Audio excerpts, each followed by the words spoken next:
Take the leading light of the classical world, Nicola Benedetti, and the bedrock of the Scottish folk scene, Aly Bain. Both Scots play the violin, or fiddle, but their music is worlds apart. So what happens when you bring them together for a tune and a chat?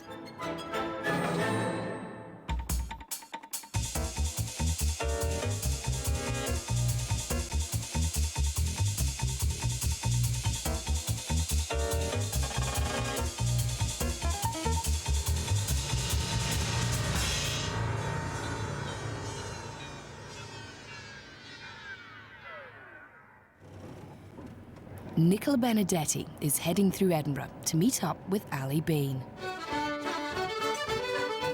Aly, a long-standing figure of the Scottish music scene, is respected internationally.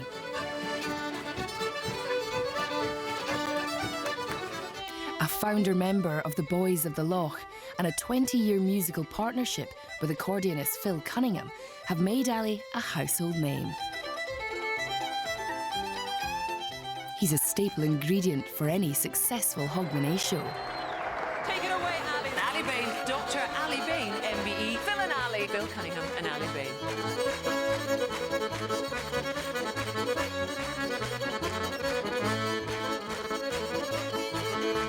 This will be the, I don't know, third or fourth time I'm meeting Aly. I've just always been in huge admiration for him.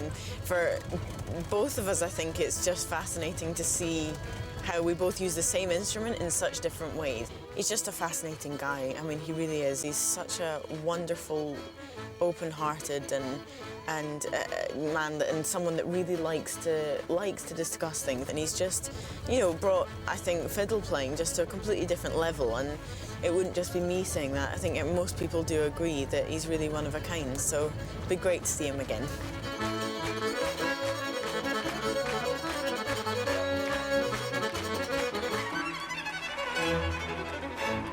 Nicola burst onto the classical scene in 2004.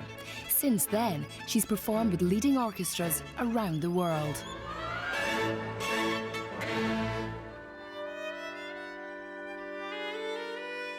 And she's just released her fourth album, Fantasy.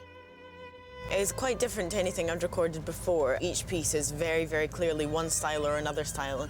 It's either very, very melodic or very virtuosic. And there's a lot of kind of gypsy influence on the CD, which is really exciting. But every piece is really beautiful, and most of them mean quite a lot to me. In 2005, they rehearsed together on the Hogmanay show. I'm going to do a little, what do you call it? I kept calling it a hose pipe the other day. It's called Hoedown. Is it? Let me just check. Hornpipe. Aly gave Nicola tips on how to perform Scott Skinner's tune, The Mathematician. If you can imagine, when you wrote that tune, it was a little guy adding up something in his head, the mathematician. That's so cute.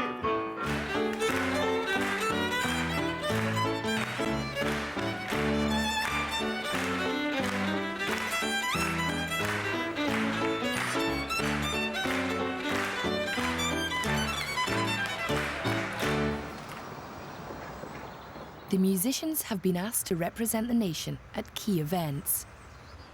They make their way to the Scottish Parliament, where Aly performed at its opening ceremony. And Nicola was requested to play at the celebration of the new building.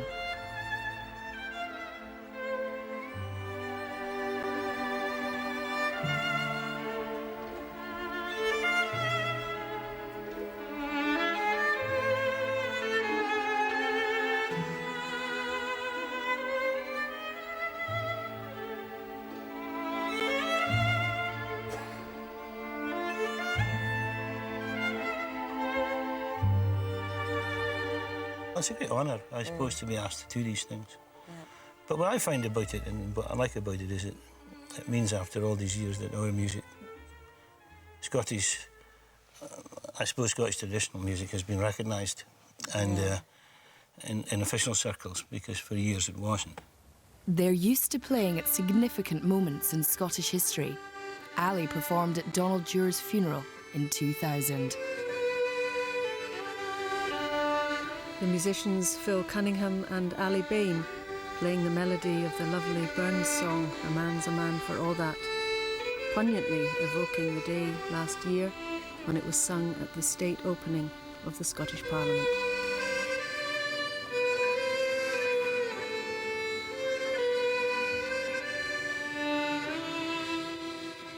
It's kind of daunting, you know, and you're just terrified that you're going to make a mistake or ruin everything.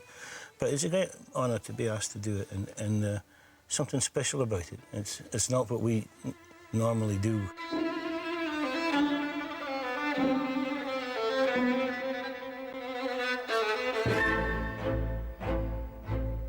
You're still required to play your absolute best, and quite often those events are the ones that have even more coverage, be it radio, television, whatever. That's you know, it, they're so everything exposed, and yet nothing about the scenario makes it easy for you to play your best. When you're doing just a normal concert, you know what to expect. Yeah, exactly. And but you're very exposed. Yeah.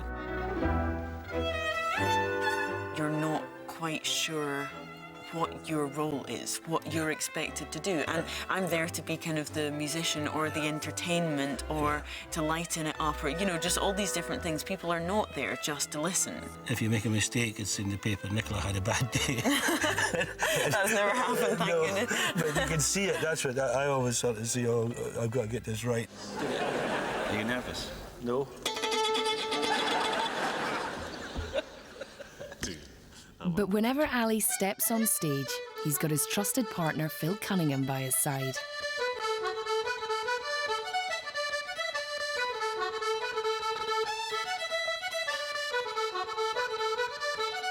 We're going to have a few tunes now from Aly and Phil. And this drunk up the back shouted, Aly and Phil are rubbish. No, he didn't say rubbish, he actually said shite, but we're not going to tell it. But we'll go again, right? And he shouted from the back, Aly and Phil are shite. And the fella said, nevertheless.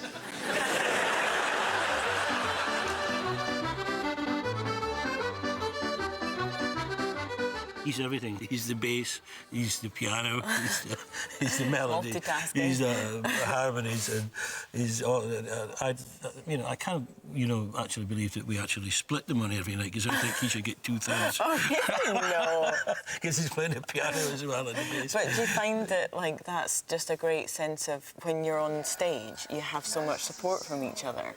Oh, we do, yeah, and that's a really, really important thing. Yeah. 1, 2, 3.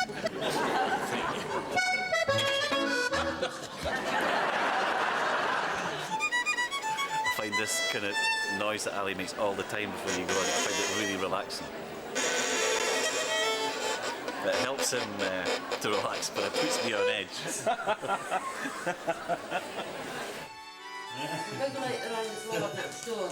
Dr. Aly Bain, MBE. Shut up. Is everything slightly improvised between the two of you? I mean, does it change a lot? Oh, all the time. I mean, we're playing the same tunes, but they'll never be the same. Yeah, they'll never exactly be the same twice. yeah. And they're usually, like, far too fast. Like when I've heard you play a few quite fast. And it's like I tell him to slow down, and he says it's my fault. So like it's never going to be resolved. But boom, we're off. With the adrenaline on the first number, boom.